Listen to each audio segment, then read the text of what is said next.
ये वो केस है जिसने यूरोप और भारत दोनों जगह सनसनी मचाकर रखी है। यूरोप में लोग पूछ रहे हैं कि हिंदुजा परिवार जिसके पास खरबों डॉलर है, उनके सदस्य ऐसा कैसे कर सकते हैं। भारत में भी लोग पूछ रहे हैं कि हिंदुजा परिवार के साथ जिनके पास खरबों डॉलर है, उनके साथ ऐसा कैसे हो सकता है। यह ऐसा एक केस है जिससे रूल ऑफ लॉ क्या होता है, why is it so important, यह साफ समझ में आता है। और इस एक केस से हमारे लीगल सिस्टम, हमारे जुडिशियल सिस्टम और हमें एज सिटीजंस ऑफ इंडिया बहुत कुछ सीखने को मिलता है, क्योंकि इससे हिपोक्रेसी की सीमा भी एक्सपोज होती है। ब्रिटेन के सबसे रईस खानदान से हैं प्रकाश हिंदुजा, उनकी पत्नी कमल हिंदुजा, उनके सुपुत्र अजय हिंदुजा और अजय की पत्नी नम्रता हिंदुजा। इन सबको एक स्विट्जरलैंड के कोर्ट ने जेल की सजा अब सुना दी है, क्योंकि उन्होंने अपने हाउस हेल्प्स को 18-18 घंटे काम करवाया और दिन के दिए सिर्फ 700 रुपए। जबकि स्विट्जरलैंड में काम करने का रेट है 2800, ना 2800 रुपए दिन का नहीं, प्रति घंटे का काम करने का रेट है। तो स्विस लॉ के तहत यह कोई छोटा मोटा अपराध नहीं है। लेबर एक्सप्लॉयटेशन को काफी सीरियसली लिया जाता है स्विट्जरलैंड में। अब यही नहीं है प्रॉब्लम, परिवार पर यह भी आरोप कि उन्होंने पेमेंट रुपए में दिए, वो भी सीधा इंडिया भिजवाया। हाउस हेल्प्स को कुछ पैसे ही नहीं मिले, वो एक्सेस ही नहीं कर पा रहे थे। साथ ही परिवार ने इन हाउस हेल्प्स के पासपोर्ट्स को जब्त कर लिए और उन्हें अपने आलीशान लेक साइड घर से बाहर भी नहीं जाने दिया। स्विस लॉ के तहत ह्यूमन ट्रैफिकिंग का भी आरोप लगाया गया। सबसे शर्म की बात तब सामने आई जब प्रोसिक्यूशन ने कोर्ट में यह दिखाया कि कैसे हिंदुजा परिवार ने और उनके सदस्यों ने अपने कुत्ते पर 8 लाख रुपए खर्च किए, लेकिन अपने इंडिया से मंगवाए गए हाउस हेल्प्स को 800 रुपए की दिहाड़ी तक ना दे पाए। अजीब कुत्तापन चल रहा है। 21 जून को स्विट्जरलैंड के एक 3 जज पैनल ने यह पाया कि प्रकाश हिंदुजा और उनकी पत्नी कमल ने और उनके बेटे अजय और उनकी पत्नी नम्रता दोषी हैं of serious employment offences related to their Indian staff. Court ने हिंदुजास को संगीन ह्यूमन ट्रैफिकिंग के आरोप पे दोषी कम से कम नहीं पाया, लेकिन प्रिजाइडिंग जज सबीना मैस्कोटो ने परिवार पर जोर से फटकार लगाई और कहा कि उनका जो बर्ताव रहा है अपने हाउस हेल्प्स की तरफ, वो एकदम माने there is no excuse for it. जज ने साफ साफ तौर से यह बात साफ कर दी कि परिवार ने जानबूझकर अनपढ़ डोमेस्टिक स्टाफ को इंडिया से बुलवाया, उन्हें अपने आलीशान मकान के अंदर बंदी, लिटरली बंदी बनाकर रखा। अनजान देश में भाषा उन्हें आती नहीं थी, साथ ही साथ उनका पासपोर्ट भी ले लिया गया और पगार भी 3 से 6 महीने में एक बार मिलती थी। जज ने यह भी नोट किया कि हिंदुजा स्विस सिटीजन्स हैं, उन्हें स्विस लॉ के बारे में मालूम था। अजय हिंदुजा तो स्विट्जरलैंड में पले बड़े हैं, तब भी यह बर्बरता की उन्होंने अपने डोमेस्टिक स्टाफ के साथ। सजा तो मिलनी होगी। मामले की संगीनता को देखकर जानबूझकर लॉ को तोड़ने के लिए प्रकाश और कमल हिंदुजा को 4.5 साल की सजा सुनाई गई और अजय और नम्रता हिंदुजा को 4 साल की सजा इस कोर्ट ने दी है। प्रकाश हिंदुजा 75 साल के आसपास की इनकी उम्र है। जिंदगी में पैसों की आज तक ना कोई कमी रही है। पूरे परिवार की संपत्ति कोई कहता है 30, कोई कहता है 40 बिलियन डॉलर से ज्यादा है, लेकिन आज यह जिल्लत झेलनी पड़ रही है क्योंकि कहीं ना कहीं खुद हिंदुजा सीनियर ने यह बात परिवार में साबित कर दी होगी कि देश की तरह विदेश में भी पैसा ही पावर है। पैसे से सब कुछ खरीदा जा सकता है। पुलिस, प्रशासन, कोर्ट कचहरी सब खरीद लो। और अगर जो चीज इंडिया में इतनी कॉमन है वो स्विट्जरलैंड में भी होती होगी।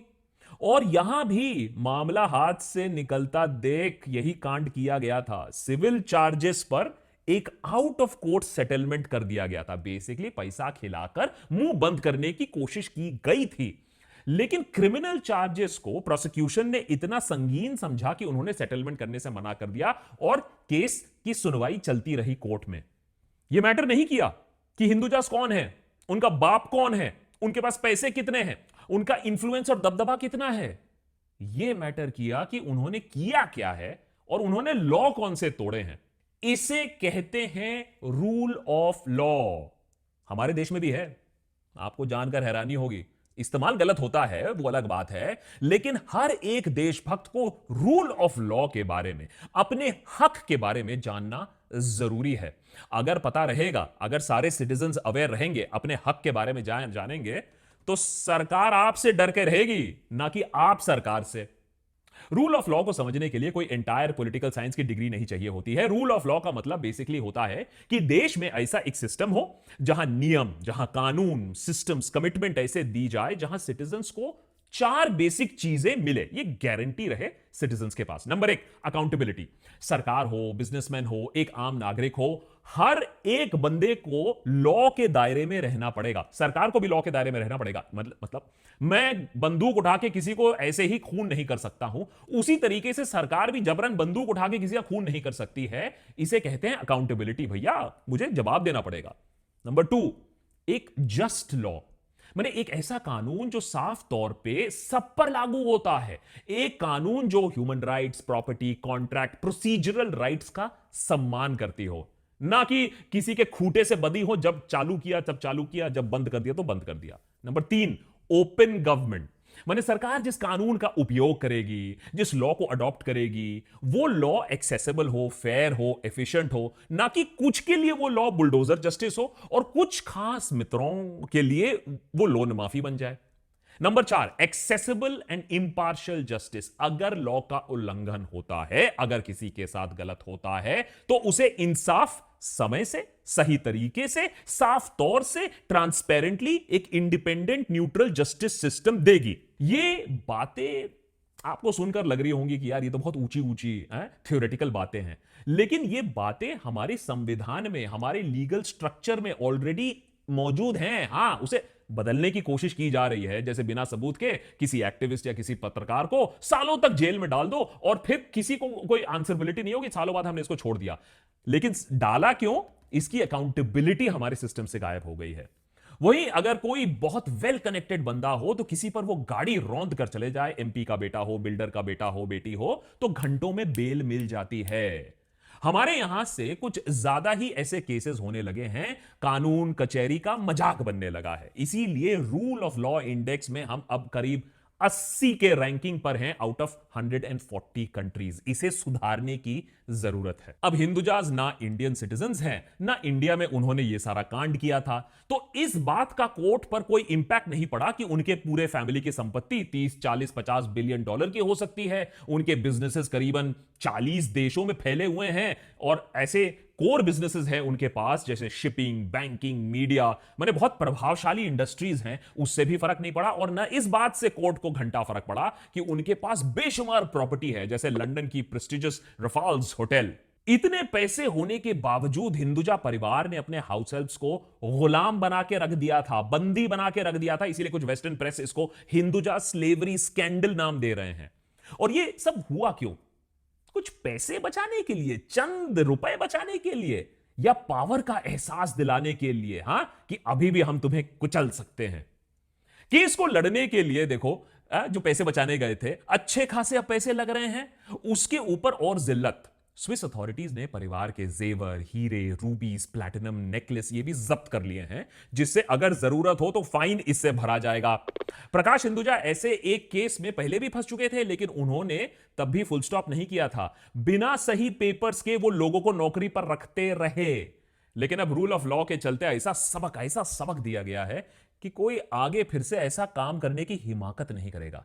स्विस कोर्ट ने हिंदुजा परिवार को 7.5 करोड़ रुपए कॉम्पनसेशन देने को बोला है, उन्हीं हाउस हेल्प्स को जिन्हें वो 700 रुपए की दिहाड़ी नहीं दे रहे थे, और 2.5 करोड़ रुपीस का लीगल फीस भी भरने को बोला है।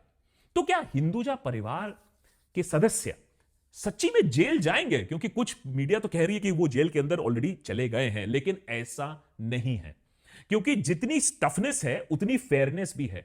स्विस लॉ के अनुसार इनोसेंट टिल प्रूवन गिल्टी का जो कॉन्सेप्ट है बहुत सीरियसली लिया जाता है।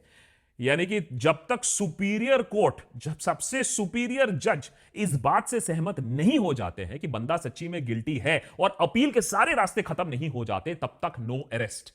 और हिंदुजाज ने हायर कोर्ट में इस वर्डिक्ट के खिलाफ अपील ऑलरेडी दर्ज कर दी है। साथ ही वर्कर्स के तरफ से भी इस केस को विड्रॉ करवा लिया गया है। हिंदुजा परिवार के लॉयर कह रहे हैं कि नहीं नहीं, ये एलिगेशंस बेसलेस हैं, स्टाफ को तो इज्जत से रखा जाता है, घर में अकोमोडेशंस फ्री दी जाती है। हिंदुजा परिवार स्टाफ हायरिंग और मैनेजमेंट में वैसे में भी डायरेक्टली इन्वॉल्व तो है ही नहीं, और ये कोर्ट हिंदुजा परिवार को टारगेट करने की कोशिश कर रहा है। कोर्ट में बायस है। आपको क्या लगता है, इतनी बदसलूकी और बर्बरता के एविडेंस के बाद स्विस कोर्ट का जो रवैया रहा है, जो पनिशमेंट रहा है, क्या वो सही है? कमेंट्स में लिखकर बताना अपना पक्ष परिपक्ष, लेकिन लॉजिक के साथ। लॉजिक पर इंफोसिस इसलिए दे रहा हूं क्योंकि हमारे यहां लॉजिक कम, इमोशंस ज्यादा चलते हैं। यहां तो लोग दंग है कि पैसे वालों पर कोर्ट की गाज इतनी कैसे गिर सकती है। 4-4.5 साल तक की सजा, और वो भी treatment of their house helps की वजह से। हमारे यहां तो वो नौकर चाकर गायब हो जाते, कोर्ट कचहरी तो बाद में शुरू होती। यहां लोग खरबों खरबों रुपए खाकर या तो बाहर भाग जाते हैं, या तो केस ही अटक जाता है, लटक जाता है कोर्ट में, और यहां सजा भी सुना दी गई। और सोचो, गरीबों को दबाने की मेंटालिटी कितनी गहरी होगी कि पूरी जिंदगी फॉरेन में बिताने के बाद भी ये वाली आदत नहीं गई है। इतना पैसा होने के बावजूद भी गरीबों को कुचलने में जो मजा, वो स्विट्जरलैंड में भी आपको चाहिए था हिंदुजा जी। आज हिंदुजा सीनियर पहली बार सोच रहे होंगे, काश इंडिया में ही मैं रहता और बिजनेस करता है, तो ये सारे ये जो एलिगेशंस हैं, जॉर्ज सोरोस की साजिश, देश की इंडस्ट्री पर हमला, फॉरेन कॉन्स्पिरेसी बोलकर बात को टाल दिया जाता। 2-4 इंटरव्यू भी दे देते गोदी मीडिया में, आंसू भी टपका देते, मामला खत्म हो जाता। अब आप कुछ भी कहो, पिछले बार कब ऐसा, बताओ मुझे, बताओ पिछले बार ऐसा कब हुआ था कि किसी बड़े पूंजीपति को जेल जाना हो या जेल की सजा सुनाई गई हो, और वो भी किसी को मैन हैंडल या किसी का मिस ट्रीटमेंट की वजह से? बताइएगा मुझे, मैं वेट कर रहा हूं। 70 साल का इतिहास है। हमारे यहां तो अमीर होने का मतलब है नॉन बायोलॉजिकल होना, माने लॉ और कानून के आप ऊपर हो, आपको कोई हाथ ही नहीं लगा सकता। इसलिए तो बोल रहा हूं, आप बायोलॉजिकली नहीं हो, आपके ऊपर तो भगवान का आशीर्वाद है। क्या हमारे यहां रूल ऑफ लॉ वापस आ पाएगी? अब स्विस वाली रूल ऑफ लॉ के बारे में तो मैं नहीं बोलूंगा, उतना भी एक्सपेक्टेशन नहीं करना चाहिए, लेकिन जनता का आक्रोश रूल ऑफ लॉ को कुछ हद तक वापस ला सकता है। पुणे पोर्शा मर्डर अगर आप देख लो, 300 शब्द निबंध लिखने के बाद जो कांड हुआ, जो जन आक्रोश हुआ, वेदांत अग्रवाल, फिर उसके पापा, मम्मी, दादा सब जेल पहुंच गए। हाँ, वो अलग बात है कि अब धीरे धीरे सब बाहर आ रहे हैं क्योंकि जनता का आक्रोश कम हो रहा है, पुलिस पर प्रेशर जरूर लग रहा होगा, ये सारा जो सिस्टम है वो वापस काम कर रहा होगा। लेकिन जन आक्रोश क्या होता है हमने देखा। नीट एग्जाम के बाद युवा आक्रोश के चलते सरकार को डिनायल मोड से, ये मोटिवेटेड है लड़के, डिनायल मोड से एक्सेप्टेंस मोड में जाना पड़ा 2 हफ्तों के अंदर कि हां, हमसे एनटीए से चूक हुई है, पेपर लीक हुए हैं, बच्चों के फ्यूचर के साथ खिलवाड़ हुआ है। अब किसको पनिशमेंट मिलेगी, कितना सिस्टम ठीक होगा, ये तो पता नहीं, लेकिन एक लॉ सरकार ले आई है ये दिखाने के लिए कि वो कितना सीरियस है, सरकार कितना सीरियस है इस चीटिंग को रोकने के लिए। ये हुआ क्यों? आक्रोश की वजह से, अवेयरनेस की वजह से। अहम बात है कि वी एज देशभक्त, एज अवेयर सिटीजन्स, हम चीजों को ऐसे मरने ना दें। अरे भैया, हमने पूछने से क्या होगा, क्वेश्चन एवरीथिंग का क्या मतलब है? सालों से अपनी आवाज ना उठाने का नतीजा देख ही लिया है। स्टूडेंट्स के फ्यूचर के साथ खिलवाड़ हो रहा है, उनका फ्यूचर और वो रास्ते पर आ गए हैं। जो अमीर हैं वो लोगों को गाड़ी तले कुचल देते हैं, जिसके पास पावर है वो बुलडोजर चला रहा है, शक के बिना पर, सिर्फ शक के बिना पर, और कोई अकाउंटेबिलिटी है नहीं। जो पॉलिटिकली कनेक्टेड नहीं है वो सालों से जेल पर, बिना किसी केस, बिना किसी बेल, वो जेल में काट रहा है। केस की सुनवाई तक होने की कोई बात नहीं हो रही है। जब हम make in India, startup in India, invest in India के बारे में बात करते हैं, ऊंची ऊंची बातें करते हैं, तब हम भूल जाते हैं कि बहुत सारी चीजों के अलावा, लाइक इंफ्रास्ट्रक्चर एटसेट्रा एटसेट्रा, उसके अलावा पूंजीपति जो इन्वेस्टर होता है, जो बिजनेसमैन होता है, वो रूल ऑफ लॉ को देखता है कि एक देश में जो नियम है, कानून है, अपने दम पर चल रही हैं या किसी के इशारों पर नाच रही हैं।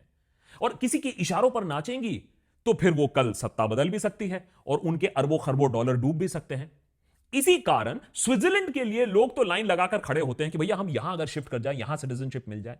इसी कारण भारत से हर साल 4,000 5,000 हाई नेटवर्थ इंडिविजुअल्स, माने वो अरबपति खरबपति जिनके पास बहुत सारा पैसा है, वो देश से पलायन कर रहे हैं।